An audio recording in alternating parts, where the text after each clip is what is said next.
कृपालु है, तुम्हारी प्रार्थना को सुना, सुनने के बाद तुम्हें धरा पर जन्म दिया। मन को एकाग्र रखिएगा। तुम्हारी प्रार्थना को सुना, तुम्हें जन्म दिया। आप जब जन्म लेकर के इस धरा पर आए प्यारे, तो आपके पास क्या था? आपके पास क्या था? कुछ नहीं, मुट्ठी बांध कर आए, हाथ में कुछ नहीं है, लेकिन लगता है ये मेरा है, ये मेरा है, ये मेरा है। थोड़े से बड़े हुए, माता पिता ने पढ़ने के लिए विद्यालय भेजा, पढ़ लिए, पढ़ करके बड़े हो गए। अब तुम्हारे पास कार्य क्या शेष है? धन कमाना। धन नहीं कमाओगे तो परिवार को कैसे चलाओगे? सत्य है। धन नहीं है तो परिवार कैसे चलाओगे? रामचरितमानस में बाबा गोस्वामी दास ने बड़ा सुंदर दोहा लिखा है कि तुलसी जग में दो बड़े, कौन कौन? कि तुलसी जग में दो बड़े, दामोदर और दाम। कौन? पैसा, परमात्मा। दामोदर माने ईश्वर, दाम माने सब जानते हैं। तुलसी जग में दो बड़े, दामोदर और दाम। दामोदर बैठे रहे, कहीं जाते हैं, दाम करें हर काम। क्या काम करता है? पैसा। पैसा काम करता है। परमात्मा अलमारी में सुंदर बैठे हैं मंदिर में, सुबह साफ धूप दीप हो गई। प्यारे, परमात्मा के निमित्त जिसने तुझे धरा पर भेजा, तेरी सुख सुविधा का ध्यान दिया, तुझे इतना सब कुछ दिया, तुझे इस काबिल बनाया कि तू अपने पैरों पर खड़ा है, ये उसकी कृपा है। पर प्यारे, धन उपार्जन में, परिवार के लालन पालन में तो फिर भी उस वचन को भूल गया जो तूने मातृ गर्भ में दिया। धीरे धीरे समय चलता गया, बच्चे बड़े हुए, अब उनको पढ़ाना लिखाना, शादी विवाह संस्कार करने, अब आ गया बुढ़ापा। हाथ कांप रहे हैं। गुरुजी ने कहा है तो माला करिए, हाथ ही नहीं काम कर रहे हैं। बाल्यकाल में गए नहीं, बड़े होकर के घर के कामों में लगे रहे। अब मन करता है वृंदावन चला जाऊं। भैया, जब पैर ही साथ नहीं देते तो वृंदावन बड़ी दूर की बात, घर का दरवाजा दूर हो जाता है। माने जो कार्य तुझे करना था वो तूने किया नहीं, और जो नहीं करना था उसे किया। अंततः अब पछता रहा है कि अब मुझे भगवान थोड़ा समय दे तो मैं परमात्मा का भजन करूं। लेकिन विचार करिएगा, रात्रि समय अब ओस पड़ने लगी है, पड़ती है। ओस की एक बूंद प्रातः काल होने पर मन में विचार करती है कि मैं कहां से आई हूं, मेरा जन्म कहां पर हुआ, मेरे पिता कौन है। विचार कर ही रही थी, उसी समय एक संत भगवान का आगमन हुआ और वो बोले, अरे बूंद क्या विचार कर रही है? उस बूंद ने कहा, प्रभु यही विचार करती हूँ कि मैं यहाँ पर कैसे आई, मेरे जनक कौन है, मेरा तात्पर्य क्या है। संत भगवान ने कहा, तुम्हारे जनक कौन है? समुद्र देव। आकाश समुद्र का जल भाप बनाकर खींचता है, साइंस में सबने पढ़ा होगा। और वही आकाश में जाकर कभी जलवृष्टि से, कभी ओस की बूंदों की अपेक्षा में अवतरित होते हैं। इसलिए तुम्हारे पिता समुद्र हैं। ओस ने कहा, तो मैं मिलूंगी कैसे उनसे? मैं भी तो अपने पिता के दर्शन करना चाहती हूँ। संत ने कहा, एक ही रास्ता है, उड़ नहीं सकती, तुम्हारे पंख नहीं है, चल भी नहीं सकती क्योंकि तुम्हारे पैर नहीं है। धीरे धीरे ढुलकते हुए जाओ और जाकर के अपने पिता समुद्र से मिल लो। अब वो ओस की बूंद विचार कर रही है, मैं जाऊं तो जाऊं कैसे? जरा सा आगे चलूंगी, मैं इन्हीं कटीली फटीली झाड़ियों में फंस कर रह जाऊंगी।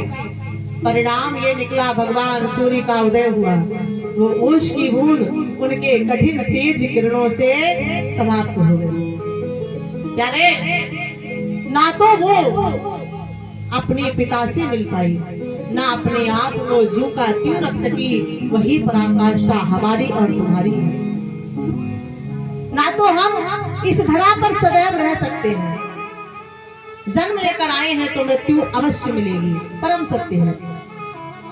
और जब मृत्यु मिलनी है भैया, तो उससे पहले कुछ कर चलिए। करना क्या है? चिंतन। चिंतन करेंगे तो परमात्मा का नाम स्मरण होगा। यदि परमात्मा का नाम स्मरण होगा तो जीवन जीने की सही कला प्राप्त होगी। प्यारे, इस धर्म मंच पर बैठे हुए सभी संत जन, विद्वान जन, कवि जन तुम्हें यही बताते हैं कि भगवान का नाम लो, ईश्वर का भजन करो, कर्म भी करते रहो। बुढ़ापा साथ नहीं दे रहा है तो मन कहता है कि मैंने पहले किया होता, पहले अगर कर लिया होता तो आज ये पराकाष्ठा नहीं होती। कहा है? काल करे सो आज कर, आज करे सो अब, पल में पर ले होएगी, बहुरी करे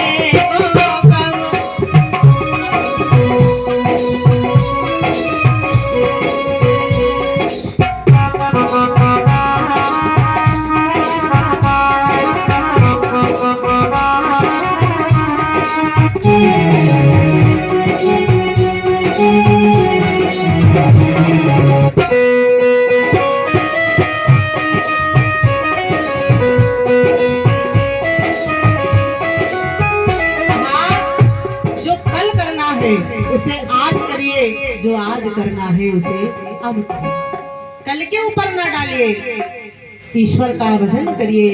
आइए, जन्मादस्य यतो वयदितरतः प्रचारते बभिज्ञ स्वराट, तेने ब्रह्म हृदय आदि कवये मुहन्ति यत् सूरयः। श्री वेदव्यास जी ने मंगलाचरण किया। हे प्रभु, अस्य की उत्पत्ति माने पुनरावृत्ति की गई। जो जीव एक बार जन्म लेता है उसे मृत्यु प्राप्त होती है।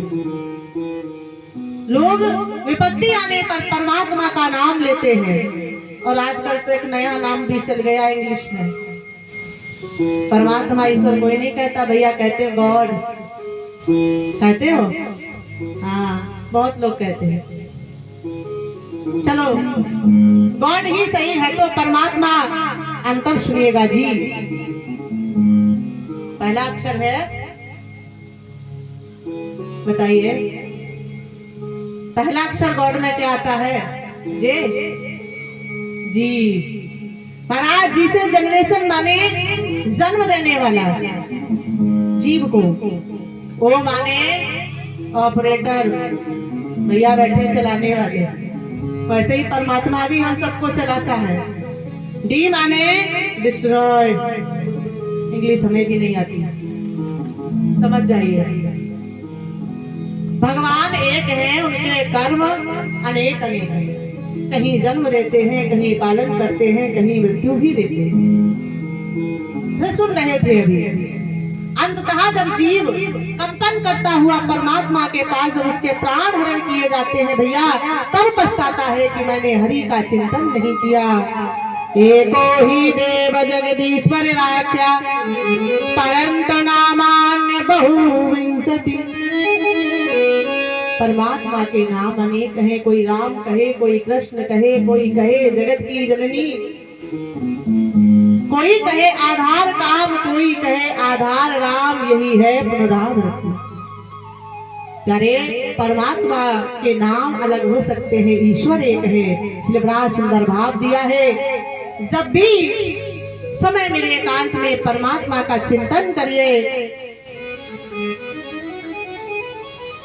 एक राम है जगत पसारा, एक राम सब जग से न्यारा।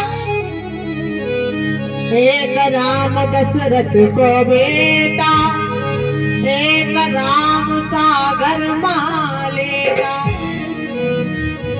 अंतर बता दिए प्यारे, पर मन को शुद्ध करके परमात्मा का चिंतन कर, यही तेरा आधार है। तेन ब्रह्म हृदय आदिकम, हृदय में परमात्मा का नाम। कैसे? बड़ा सुंदर भाव लिखा है बाबा जी ने। प्रभस नगर की जय सब काजा, प्रभस नगर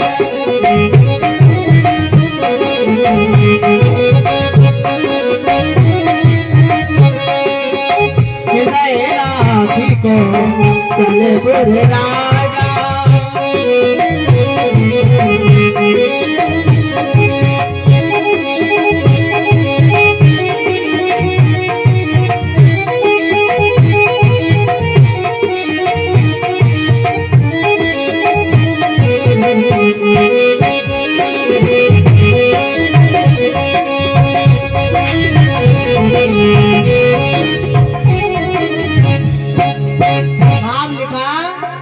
प्रभस नगर की जय सबका कार्य करते रहिए भैया। हृदय राख कौशलपुर राजा। शुभारंभ हुआ किसी काम का, सुबह प्रातः काल होते हुए माताओं को, भाइयों को कहिए, जय विद हो ही नाथ हित मोरा। आप सब जानने वाले हो, जिस प्रकार से तुम्हारे दास का हित हो वो काम कीजिए, वही कार्य कीजिए जिससे मेरा भला हो, मंगल हो, कल्याण हो। जे ही विद हो ही नाथ हित मोरा, करहु सवेग दास मैं तोरा। मैं तुम्हारे चरणों का दास हूँ प्रभु। मात्रा स्वता दोतावा नारणीय कासनो भवे, बलवान इंद्रियाग्रामो विद्या समीप करषति। बड़ा सुंदर श्लोक आया है भागवत जी में। जब इस श्लोक को मुनिवर वेदव्यास जी के एक शिष्य हैं जिनका नाम है जयमुनि ऋषि, उन्होंने इस श्लोक को सुना तो उसमें स्पष्ट लिखा है कि किसी भी पुरुष को स्त्री मोह हो ही जाता है। विचार को गंभीरता से लीजिएगा। किसी भी पुरुष को स्त्री मोह हो ही जाता है। इसलिए सभ्य पुरुष को, भले पुरुष को चाहिए कि वो एकांत में अपनी माता के पास, अपनी बहन के पास, अपनी पुत्री के पास ना बैठे। ये जब पढ़ा तो जाकर के मुनिवर वेदव्यास जी से कहा, प्रभु ये आपने अनुचित लिखा है, ये असत्य लिखा है, भला ऐसा भी कहीं हो सकता है? एक पुत्र के हृदय में माता के प्रति कुभाव आए, या एक भाई के प्रति हृदय में बहन के प्रति कोई कुभाव आए? मुनिवर वेदव्यास जी ने कहा, यही होगा कलिकाल में। मनुष्य अपनी इंद्रियों पर काबू नहीं कर पाएगा। मैं असत्य नहीं कहता, चाहो तो मैं तुम्हें इसका प्रमाण दे सकता हूं। ना मानो तो आज देख भी लो, वही गंगा बह रही है। कलयुग ये कैसी उल्टी गंगा बहा रहा है। सुनिएगा, कलयुग तो आज कैसी गंगा बहा रहा है, माता पिता को सरगम पर लगा रहा है।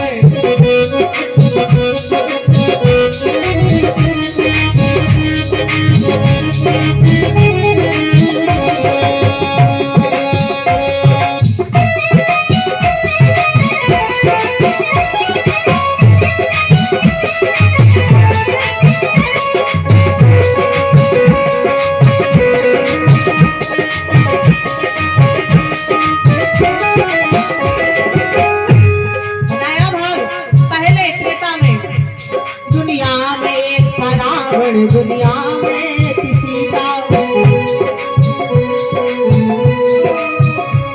अब हर गली में रावण सीता चुरा रहा है। अब हर गली में आज कैसी गंगा बहा रहा है। माता पिता को सरगम ठोकर लगा रहा है।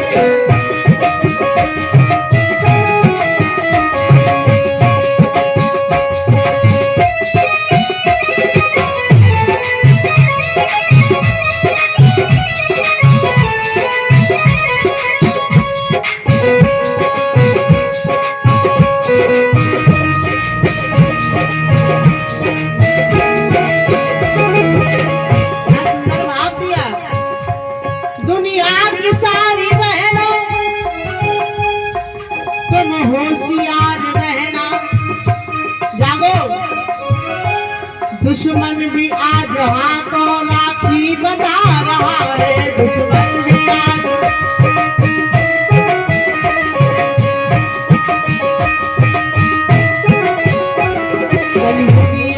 उल्टी गंगा बहा रहा है, माता पिता को सरगम होकर लगा रहा है।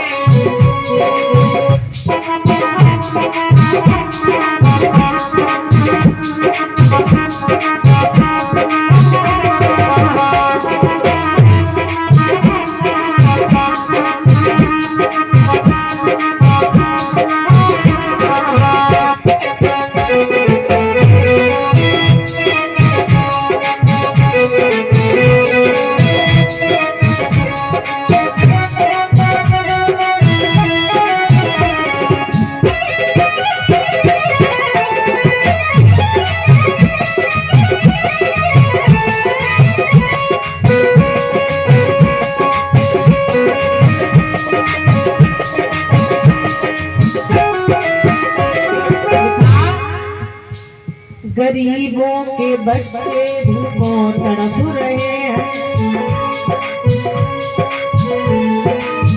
बाहर परमात्मा जिसको देता है छप्पर फाड़ कर देता है, और जिसे नहीं लेता उसके तन की चमड़ी भी उधेड़ देता है। वो भी बड़ा दयालु है, ऐसे ही नहीं तुम्हारे कर्मों के अनुसार देता है, पर फिर भी हृदय में दया। द्वार पर कोई आए, तुम्हें क्या सामर्थ्य है कि तुम किसी को एक वक्त का भोजन दो? कराने वाला वो है, देने वाला वो है, हम तो मात्र निमित्त हैं। गरीबों के बच्चे भूखों तड़प रहे हैं, भोजन मांगा मिला नहीं, डांट कर भगा दिया। और प्यारे और सेठ जी का कुत्ता, हाँ अरे सेठ जी का कुत्ता बिस्कुट चबा रहा है।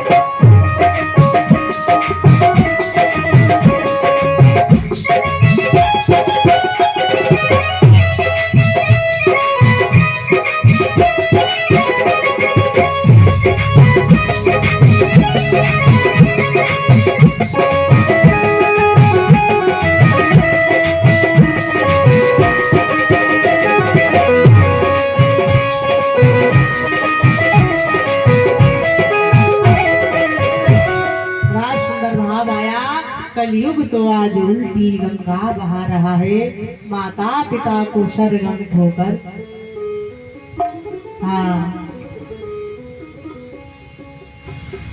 जैमिनी ऋषि ने जब कहा कि असत्य है तो मुनिवर वेदव्यास जी ने बड़े प्यार स्नेह से समझाया कि जाओ जाकर इस पर चिंतन करो, एक नहीं, दो नहीं, तीन नहीं, चार नहीं, 5 दिन चिंतन करो। चिंतन करने के बाद अगर तुम्हें लगे कि कहीं मुझसे लिखने में कोई त्रुटि हुई तो आप ही इस श्लोक को बाहर निकाल दीजिए।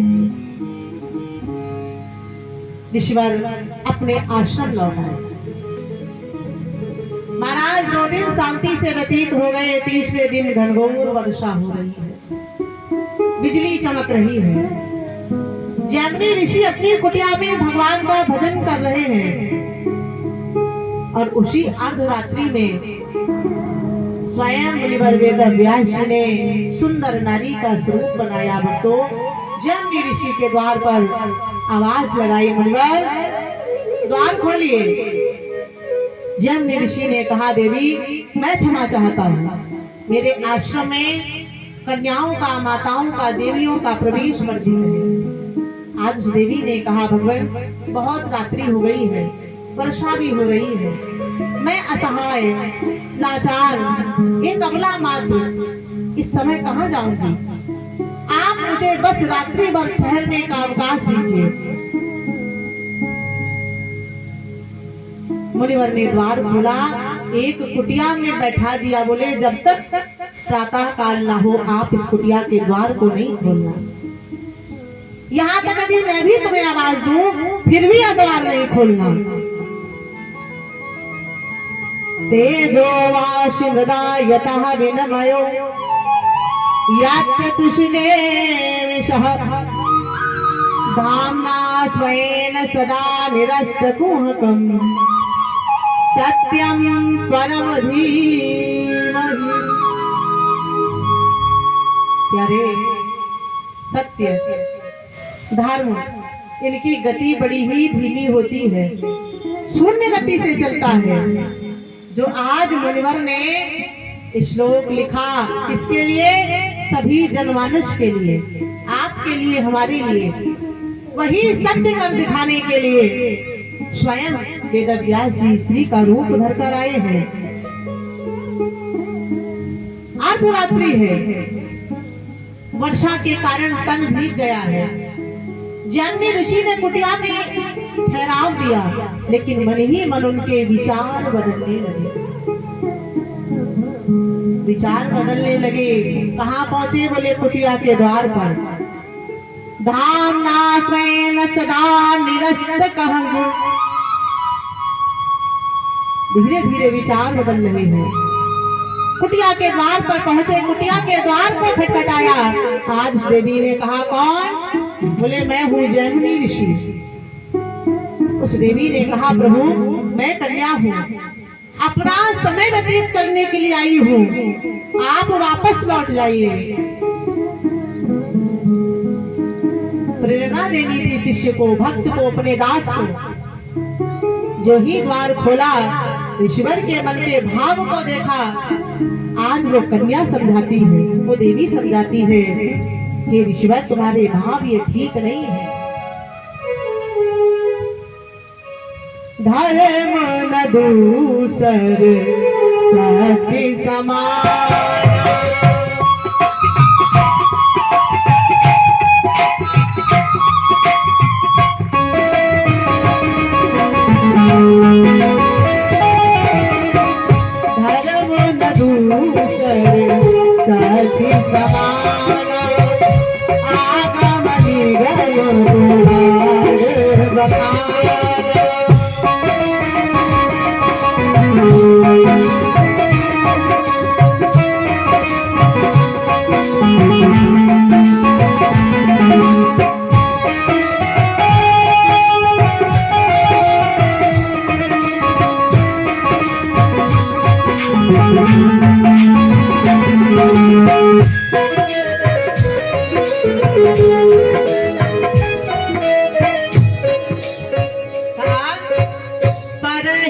सरिस धर्म नहीं भाई, परहित सरिस धर्म नहीं भाई, पर पीड़ा नहीं सम अधवाई।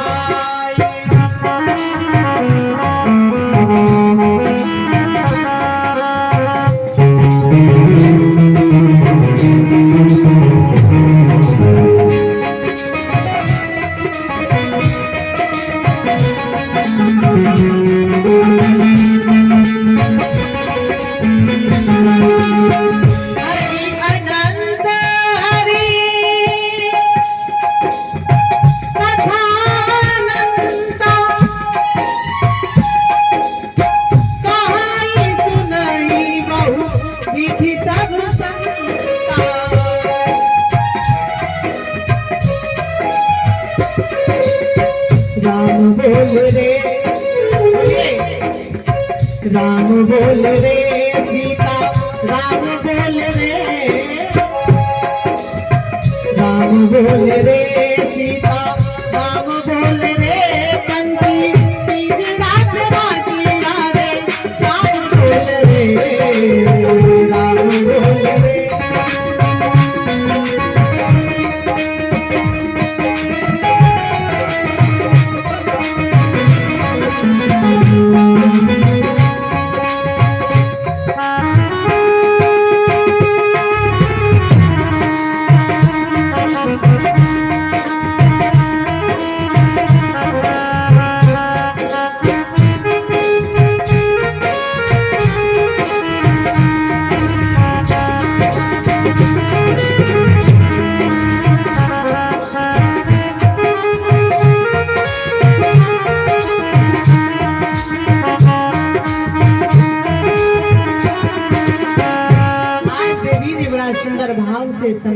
ईश्वर, धर्म न दूसर सत्य समाना। आप अपने धर्म का पालन कीजिए। जो आज करने आए हैं ये असत्य है। और सुनिए, जो आपने मेरे लिए किया परहित परोपकार, इसके बदले में आप मुझसे कुछ आकांक्षा रखें, कोई आशा रखें, तो फिर आपका परोपकार करने का कोई लाभ नहीं। और फिर आपके ईश्वर, आपके भगवान कहते हैं मुझे वही पा सकता है निर्मल मन जन सो मोहि भावा। भैया थोड़ा ग्राउंड बढ़ा दो, आवाज कम आ रही वापसी की, थोड़ी सी बढ़ाओ।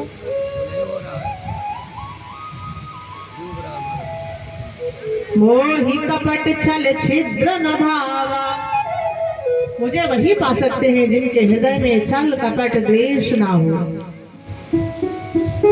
निमित्त साराणाम सतः, निमित्त सर का अर्थ जिनके हृदय में मृत साराण अर्थात अहंकार समाप्त हो गया हो, ऐसे मनुष्य ही भागवत के, रामचरित के, गीता के अधिकारी हैं। वेदं वास्तवमत्र वस्तु शिवदः, वास्तविकता में जो एक है जगत गुरु जगन्नाथ, जिसके द्वारा चलने वाली माया के नीचे सब कुछ एक है। माया से बंधा संसार सत्य और असत्य का भेद नहीं जान पाता।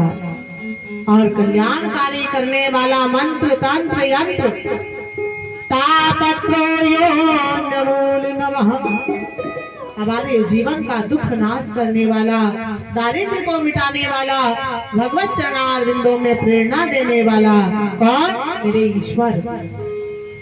श्रीमद् भागवते महामुनि कृते ईवा परेरीश्वरी। महाराज, जैसे ही मणिवर जमनी ने अपने अंक में भरना चाहा उस देवी को, वो देवी तो थी नहीं, स्वयं गुरुवर थे। आज गुरुवर ने अपना वास्तविक रूप प्रकट किया और कहा, जमनी बताओ इस श्लोक को मैं हटा दूं? बोले कदापि नहीं।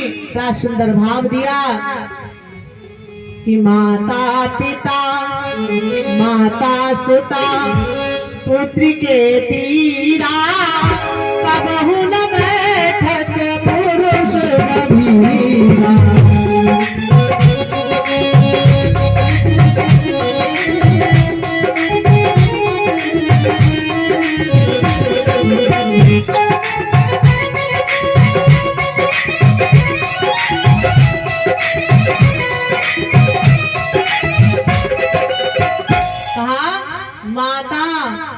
बहन सुता के धीरा, कबहू न बैठत पुरुष गंभीरा। ये कथाएं हमें ये अवगत कराती है प्यारे, जीवन को कैसे जिया जाए। हर पल पर, हर कदम पर एक नई सीख देकर जाती है ये पावन गाथाएं। अब श्रवण कराया श्री सुखदेव जी भगवान का जन्म।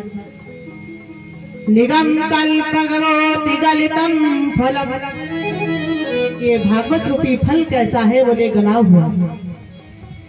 सुख मुखात मृत द्रव्य संयुतम, कैसा लगता है? बोले मीठा। आप सभी ने कोई कोई फल खाया होगा जो बड़ा स्वादिष्ट होता है। कभी कभी लोगों का ऐसा मत है कि जिस फल में तोते का मुख लग जाए वो फल मीठा होता है। या फिर ऐसा जानिए कि तोता फल भी वही खाता है जो मीठा हो। तो ये भागवत रूपी फल किसके द्वारा दिया गया? बोले श्री सुखदेव जी के द्वारा।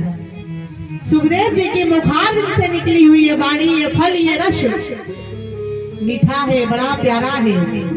विवदं भागवतम रसमालया, इसे पान कैसे किया जाता है? बोले पिया जाता है। मुहुरहो रसिका भूमि भावुकः, कैसे? बोले मुख के द्वारा कहा गया। और किसे अच्छा लगता है? बोले जो इसके रसिक हैं, इसके प्रेमी हैं। और ये कथा कैसी है प्यारे कि राम कथा जे सुनत अघाई, रस विशेष तिनि जाना नाहि।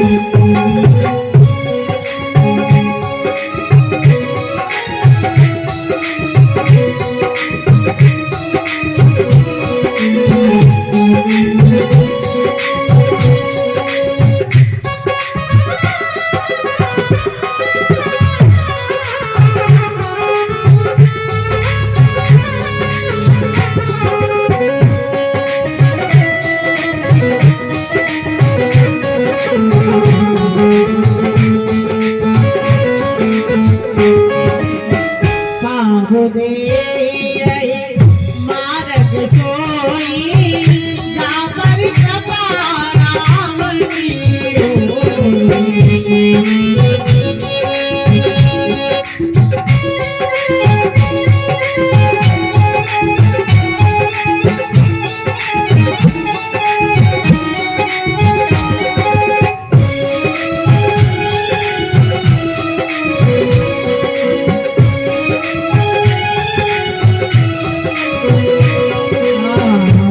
हरि कथा सुनी नहीं काना श्रवण नाथ रही भवन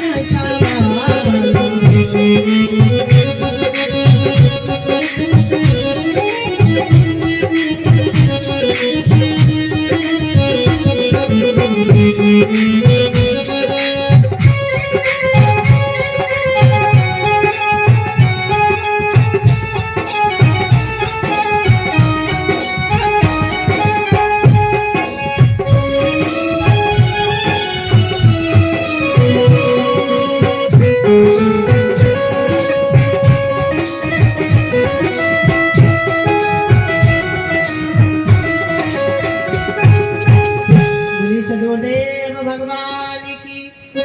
बेस तो नहीं पड़ा, बेस तो नहीं डाला, नहीं डाला। ट्रेबल बढ़ाओ, बेस मत डालो, इसमें माइक आवाज़ चला जाएगा तुरंत। बेस हटा के ट्रेबल डालो। श्री राधे राधे। थोड़ा ट्रेबल डाल के इको डालो हल्का सा। बहुत देर से परेशान, गला कैसे जा रहा है।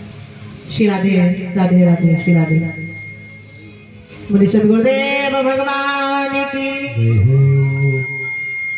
नैमि से अन्यमश्य क्षेत्रेण शब सौन का दया सत्य शरीर लोकाद सहस्र समवाक्षदः। नैमिषारण्य की पावन भूमि श्री सूत जी महाराज बैठे हुए हैं। सौनक आदि ऋषियों ने आज उनसे कुछ प्रश्न किए। पहला प्रश्न किया कि जीवों का कल्याण कैसे हो, जीव का कल्याण कैसे हो। और दूसरा प्रश्न किया कि भगवान के अवतार लेने का प्रयोजन क्या है, भगवान के अवतार का कारण क्या है। भगवान बार बार धरा पर आते हैं, कोई मूल कारण विशेष। तीसरा प्रश्न किया अभी तक भगवान के अवतार कितने हुए। अरे चौथा प्रश्न किया परमात्मा ने अवतार लेकर क्या क्या किया। पांचवा प्रश्न, हे गुरुदेव जितनी कथा अभी तक आपने सुनाई वो सारी सूक्ष्म और संक्षिप्त में सुनाई। मैं आपसे प्रार्थना करता हूँ, निवेदन करता हूँ कि अब जो भी गाथा रह गई है आपने विस्तार से सुनाई। छठा प्रश्न, भगवान कृष्ण के परम धाम गमन के बाद धर्म किसकी शरण में गया। ये 6 प्रश्न सौनिक ऋषि ने पूछे हैं किसे, मुनिवर वेद व्यास से। यम प्रभुजन्तमनुपेतमपेत कृत्यं द्वैपायनो विरह कातुरया पुत्रेत तन्मयतया तरवो अभिनेदुस्तं सर्वभूत हृदय मुनिमानितु। 6 प्रश्नों को जब सुना, बहुत ही सुंदर प्रश्न किया। प्रश्न के उत्तर देने से पहले मैं प्रणाम करना चाहता हूँ। सौनक जी ने कहा आप तो स्वयं ज्ञानी हैं, आपके भी कोई गुरु है। बोले हाँ, बिना गुरु के जीव का कोई मोल नहीं है भैया। या ऐसा मान लीजिए आपने अपने जीवन के 40 साल बिताए हुए। कितने? 40। फॉर एग्जाम्पल 40 साल में आपकी कोई उम्र नहीं है। यदि आपने गुरु दीक्षा लिए हुए 1 दिन हुआ है तो आपने सिर्फ 1 दिन ही जिया है, ऐसा वेद कहते हैं, शास्त्र कहते हैं। बिना गुरु के जीवन का कोई मोल नहीं, मनुष्य का भी कोई मोल नहीं है।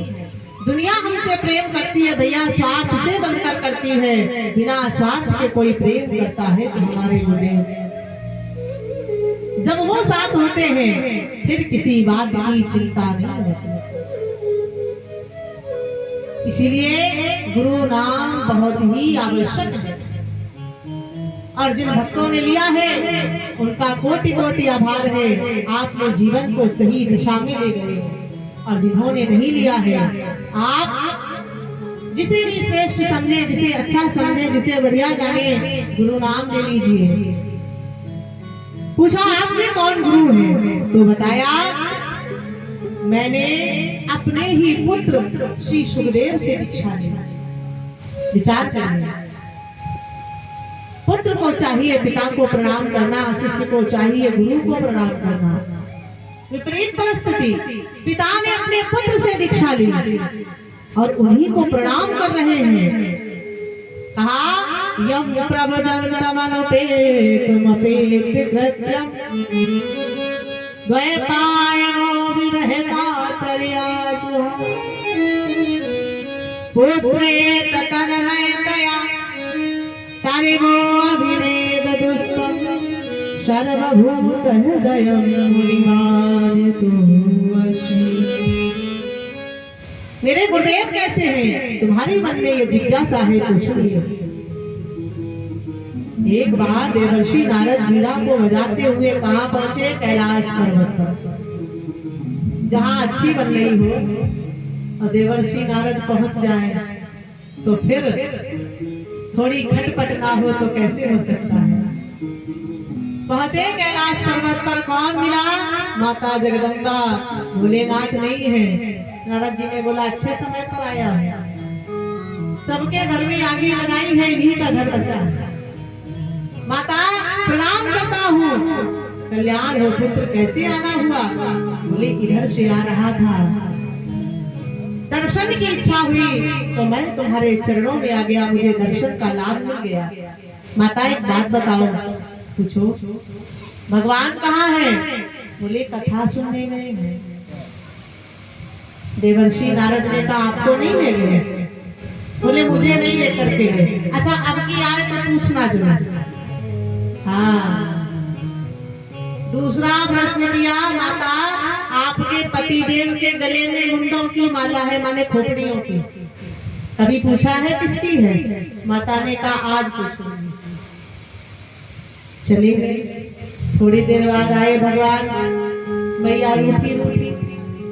हाँ, भोलेनाथ बोले क्या हुआ? बोले कुछ नहीं, तो प्रश्न पूछने हैं। भगवान ने कहा जल्दी पूछो।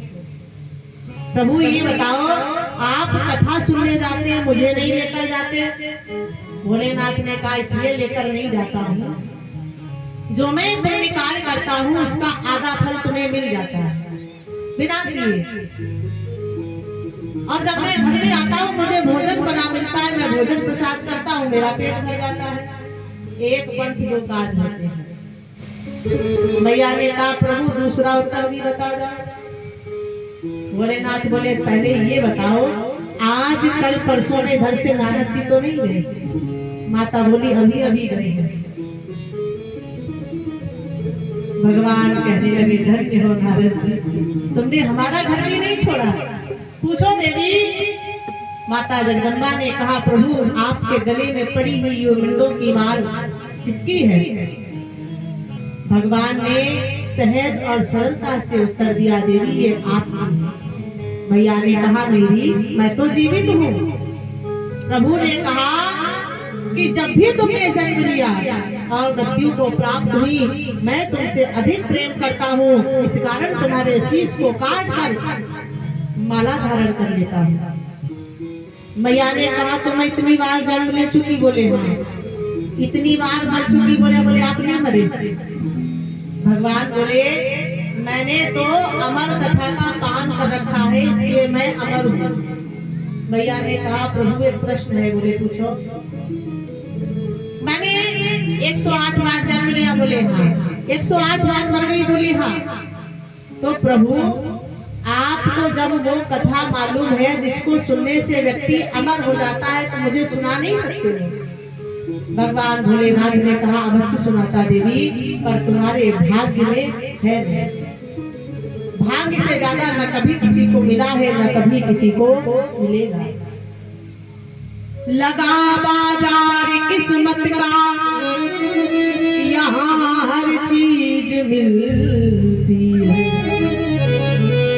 लिखी किस्मत में जिसके जो, उसे तो मुफ्त मिलती है। नसीब में लिखा कभी मिटता नहीं है प्यारे, भाग्य का लिखा कभी जाता नहीं है। मैं तुम्हारी भाग्य में नहीं है ये अमर कथा। माता गौरा जिद कर गई, प्रभु मुझे अमर कथा सुननी है। भगवान ने कहा नहीं मानती हो तो चलो। कहाँ ले गए? घनघोर जंगल में। कथा को प्रारंभ किया। मैया से कहा देवी कथा के पूर्ण विराम लगने से आप हाँ शब्द या ओम शब्द का उच्चारण करना, जिससे मैं जानूं तुम कथा सुन रही हो। और इससे दो काम होंगे, तुम कथा भी सुन लोगी और मुझे पता भी चलेगा तुम सुन रही हो। प्यारे कथा प्रारंभ हो गई। जय जय राम कथा, जय श्री राम कथा, जय जय राम कथा,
सुना रहे हैं भगवान भोले भंडारी महासंस पर आप महादेव जी बैठे आसन डाल सुंदर चौकी बिछाई और माता को लेकिन साथ में एक और लीला चल रही है। कथा सुनाने से पूर्व मेरे प्रभु ने शंखनाद किया। शंखनाद के सुनते ही उस वन के पशु पक्षी चले गए और उसी में एक गर्भवती तोती थी। पहली नाद ने उसने अंडे को जन्म दिया और दूसरी नाद से वो अंडा फूट गया। तीसरी शंखनाद की ध्वनि से वो तोती का बच्चा बड़ा हुआ। महासंस पर महादेव जी बैठे आसन डाल, हमारी कथा को लगे सुनाने, थोड़ा को टकुरारी मोती में पड़ गए सोता, पूरा देव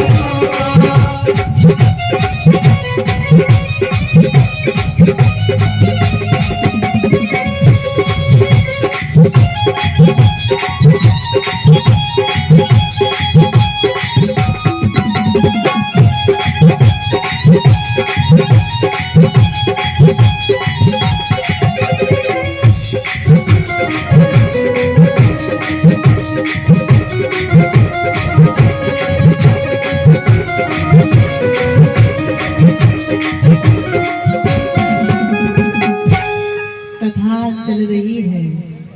माता कथा सुनते सुनते सो गई और माता ही नहीं, आप सब भी सो जाते हो। हाँ, धीरे धीरे झपकी ले लेते हो, दिखता बराबर है। क्या रे, माता जब सोई तो उस तोती के बच्चे ने विचार किया, अब माता हुंकार नहीं भरेंगी तो प्रभु कथा सुनाना बंद कर देंगे। आवाज दब रही भैया, कल रात में बड़ी अक्सर दिन में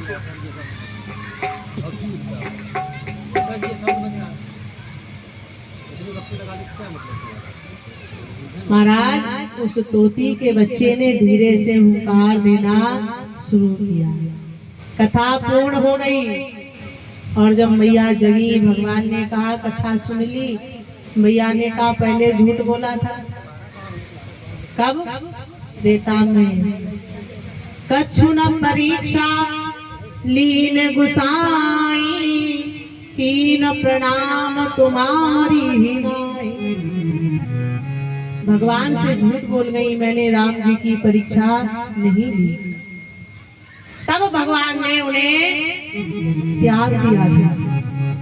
माता गौरा विचार करती है, अगर इस बार मैंने झूठ बोला तो पता नहीं मुझे क्या दंड मिलेगा। मैया ने कहा प्रभु मैं तो सो गई थी। भगवान ने कहा अगर तुम सो गई थी तो हुंकार कौन दे रहा था? तीसरे नेत्र को खोला, देखा वो तोती का बच्चा घोंसले में बैठा हुंकार भर रहा है। भगवान ने उठाया त्रिशूल, झट दौड़े पीछे और वो तोती का बच्चा आकाश मार्ग से और भगवान भोलेनाथ धरती के मार्ग से। मुनिवर वेदव्यास की पत्नी है देवी विटिका, जो अपनी अटारी पर अपने केशों को सुखा रही है। देवी विटिका को जम्हाई आई, मुख खुला, वो तोती का बच्चा माता जी के गर्भ में चला गया, मुख के रास्ते। भगवान भोलेनाथ द्वार पर खड़े हैं। ओ बच्चा पार्टी, देखो भैया मैदान जीती हो। भैया थोड़ी आवाज दब रही है, उसे खोलो आवाज को। कोई बात नहीं, आवाज को खोलो, थोड़ा दब रही है आवाज, आप खुद सुनो ना।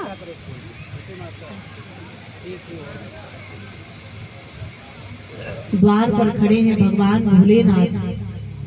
मुनिवर वेदव्यास जी ने देखा मेरे नाथ आ गए और भगवान के द्वार पर, भक्त के द्वार पर भगवान आए तो भक्त का सौभाग्य बढ़ जाता है।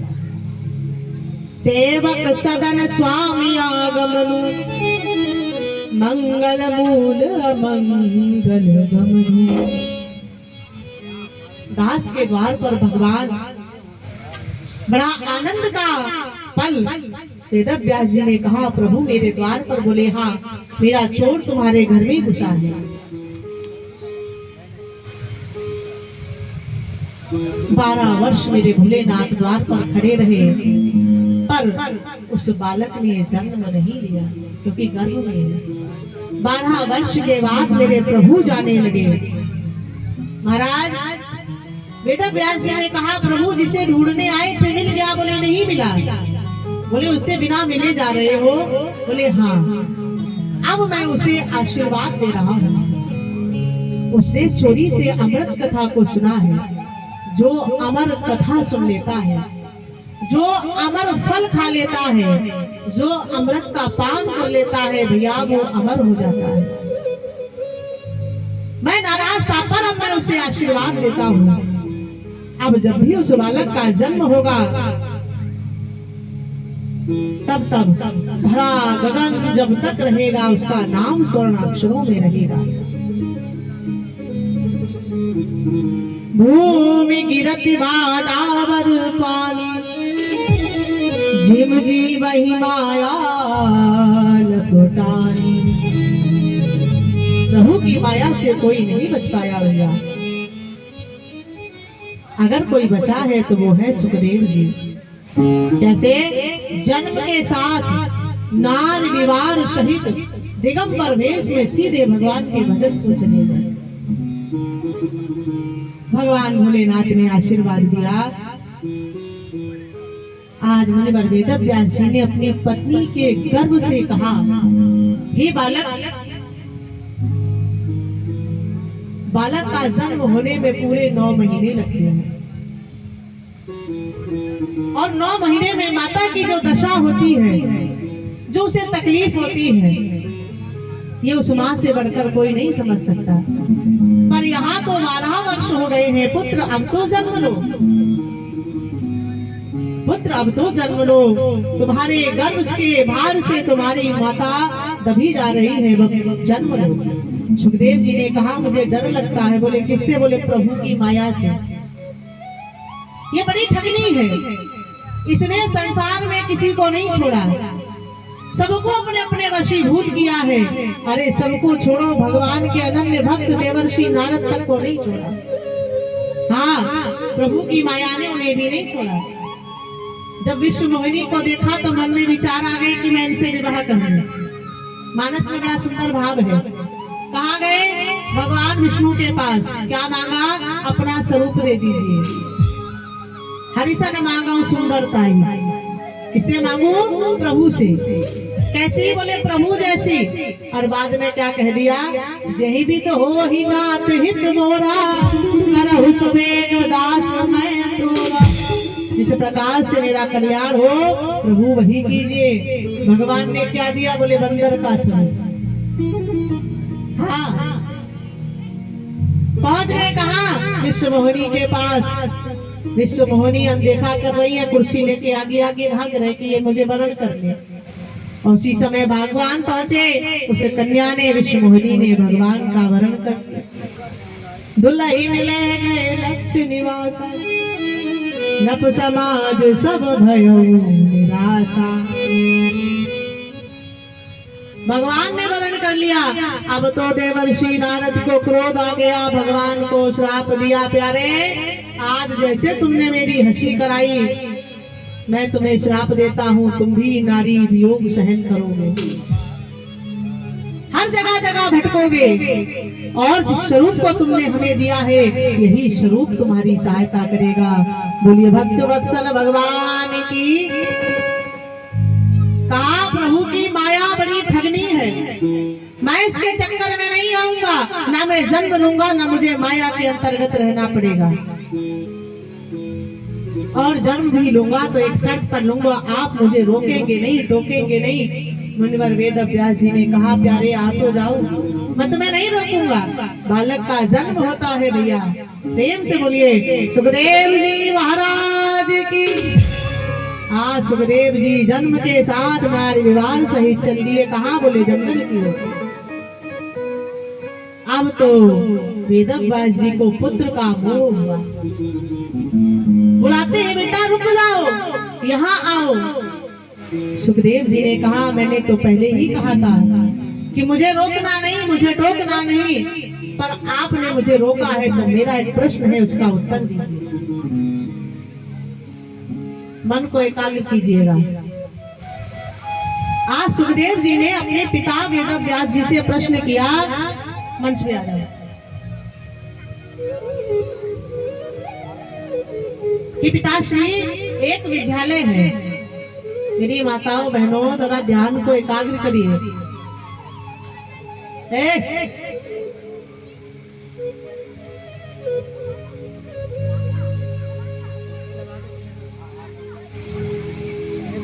मन को एकाग्र कीजिए।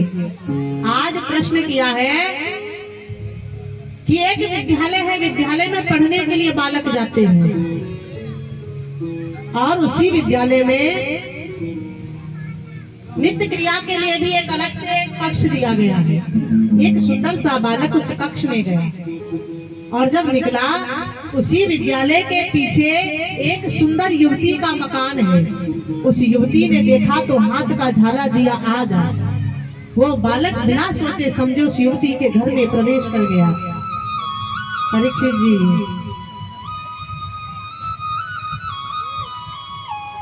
कोनी लगाओ, कहाँ? ये रहो, बाहर ना जाओ, भीतर है, भीतर बाहर।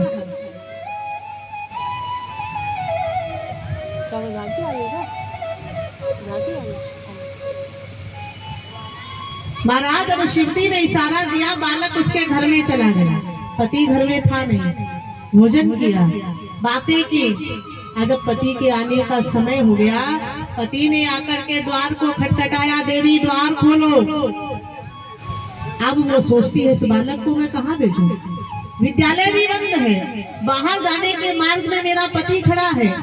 यदि ये बालक होता तो मैं बोल देती, मेरा मन नहीं लग रहा था, मैंने बुला लिया। अगर ये बूढ़ा होता तो भी कह देती, ये रास्ते से जा रहे थे, तबीयत बिगड़ने पर मैंने आराम के लिए बुला लिया। पर ये भी तरुण है और मैं भी युवा हूँ, मेरे पति के मन में कोई कुभाव न आए। आज उस अपने छोटे से घर में उस बालक को छिपाने का स्थान देख रही है, कोई स्थान नहीं मिला। घर में बना हुआ मल का कुंड जिसपे रखा है पटरा, उस पटरे को हटाती है, कहती है इसमें घुस जाओ। बालक बोला नहीं जाऊंगा, इसमें गंदगी है, दुर्गंध है, मैं इसमें नहीं जाऊंगा। आज उस स्त्री ने कहा, सुनिए, आपत्ति कालेन मर्यादा नाश। विपत्ति के समय में यदि मर्यादा भंग होती है, उसे भंग होना नहीं कहा जाता। मरता नहीं तो करता क्या? घुस गया महाराज। पति घर में आया, भोजन किया, अमल करने भी गया। और जब समय पूरा करने के बाद पति अपने कार्य के लिए गया, उस देवी ने पटरे को हटाया, वो बालक सीधा निकला। कहाँ गया? बोले तालाब की ओर स्नान ध्यान किया, फिर अपने घर गया। दूसरे दिन फिर से वही प्रक्रिया, बालक पढ़ने के लिए आया, फिर उस महिला ने देखा, फिर से इशारा दिया, कहती है आ जा, आ जा, आ जा। बालक कहता है नहीं आऊंगा, नहीं आऊंगा, नहीं आऊंगा। व्यास जी ने कहा फिर? बोले फिर क्या, यही तो प्रश्न है। जब वो एक बार के बुलाने से बालक चला गया उसके पास, अब बार बार बुला रही है तो क्यों नहीं जा रहा है वो बालक? मुनिवर वेद व्यास जी ने कहा इसका उत्तर साफ है। जो उसे 12 घंटों के लिए मल में रहना पड़ा, दुर्गंध में रहना पड़ा, इस कारण से दोबारा नहीं जा रहा। सुखदेव जी ने कहा वही तो मेरी पराकाष्ठा है। वो मात्र 12 घंटे रहा, मैं तो 12 साल के बाद ऐसी दुर्गंध से बाहर निकल करके आया हूँ, माया से निकल करके आया हूँ, तो मुझे फिर उन विषयों में ले जा रहे हो। सुखदेव जी ने पिता से आज्ञा लेकर के जंगल की ओर प्रस्थान किया।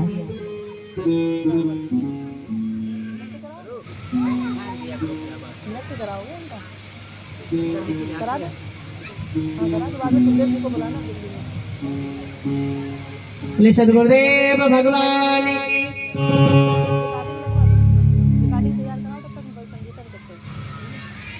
और वही सुखदेव जी को मुनिवर वेद व्यास जी ने क्या लिखा? श्रीमद् भागवत महापुराण। किसके कहने पर? देवर्षि नारद के कहने पर। इधर इधर देखिए, इधर नैनो के कांटेक्ट रखिए, इधर उधर मत जाइए, वो भी मिलेगा। ये ले लीजिए पहले, ये बाद में नहीं मिलेगा, वो मिल जाएगा। हाँ, देवर्षि नारद आए मुनिवर वेद व्यास जी के पास में। पुत्र चले गए हैं जंगल की ओर। व्यास जी ने कहा, मेरे हृदय को शांति नहीं है। मैंने 4 वेद 6 शास्त्र 18 पुराण रचे हैं, पर हृदय की शांति नहीं। देवर्षि नारद ने कहा, आपने अभी हरि की गाथा नहीं लिखी, श्रीमद् भागवत को लिखिए। श्रीमद् भागवत को लिख करके मुनिवर वेद व्यास जी ने किसको दिया? अपने शिष्यों को। और उसमें लिखा, वरापीडम नटवर बपु कर्णयो कर्णकारो विप्रदवासः कनक कपिशो वैजयन्तीं समाला रंध्रान वेणो सुधर सुदया पूरयन्न गोपवृंदे वृंदारण्यो स्वपदरमणम् प्रारब्ध सदगीर्ति। ये भागवत के श्लोक अपने शिष्यों को दिए। शिष्यों ने जंगलों में आवाज लगाते हुए श्लोक का उच्चारण कर रहे हैं। कहाँ गए दादा? 1 मिनट आ जाओ। बड़ा सुंदर भाव दिया है। रिकॉर्डिंग आ गई? रिकॉर्डिंग आ गई?